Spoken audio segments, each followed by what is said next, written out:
Hi, my name is Kevin Mounts, and I am going to do a small review and synopsis of Apple's encryption dilemma that they faced in 2015 against the FBI. So the backstory on this is on December 2nd, 2015, there was a terrorist attack at a public health training event in San Bernardino, California. This attack killed 14 people and 22 others were seriously injured.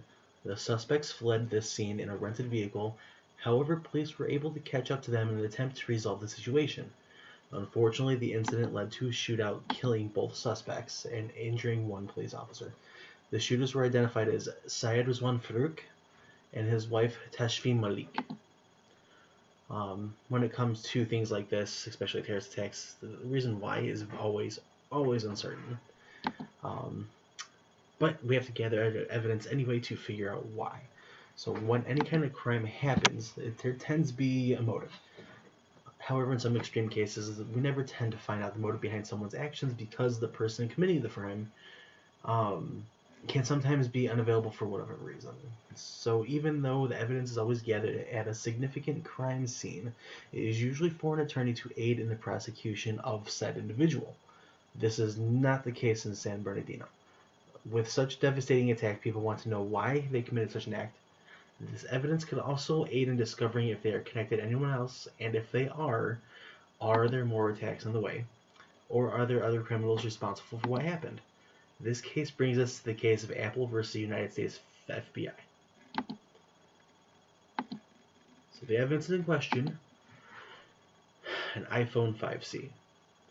Now, this case comes about after the FBI had access to an iPhone of one of the San Bernardino shooters, Syed Rizwan Farouk. To broadly describe this topic in my own words, I kind of kept it close to my own personal life because on this topic I knew it was going to have some implications in the future, no matter the decision.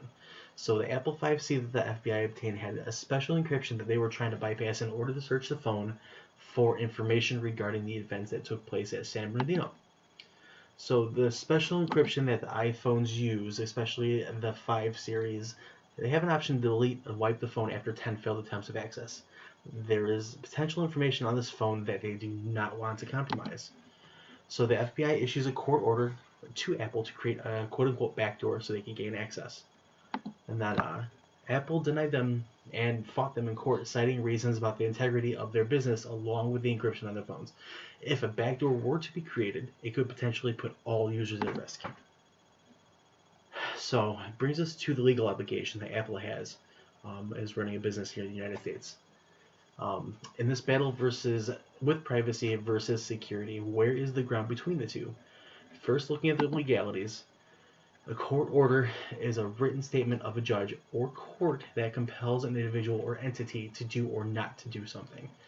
Now, Apple's policy dictates that investigators would always need to obtain a warrant in order to comply. Apple would have to comply with the court order if they did not decide to fight it. Therefore, because of their policy, they had a U.S. magistrate grant the order against Apple. The FBI did.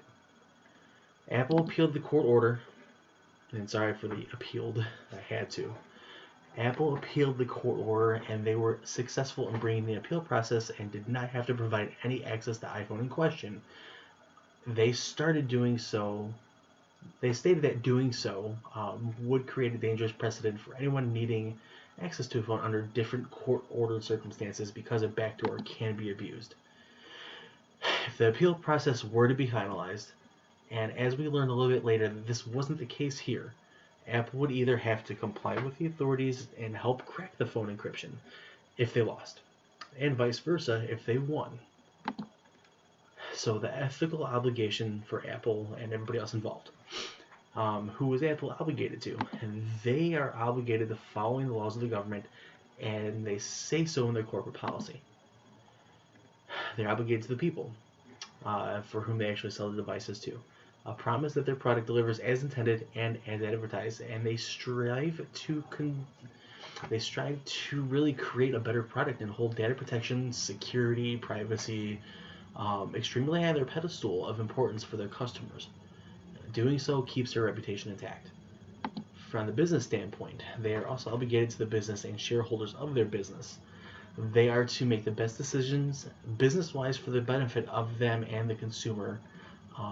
They would not promote a harmful practice against themselves, especially without due process. Now, going over to the frameworks and the ethical standpoints. Thinking about it, I would combine these into a couple different categories.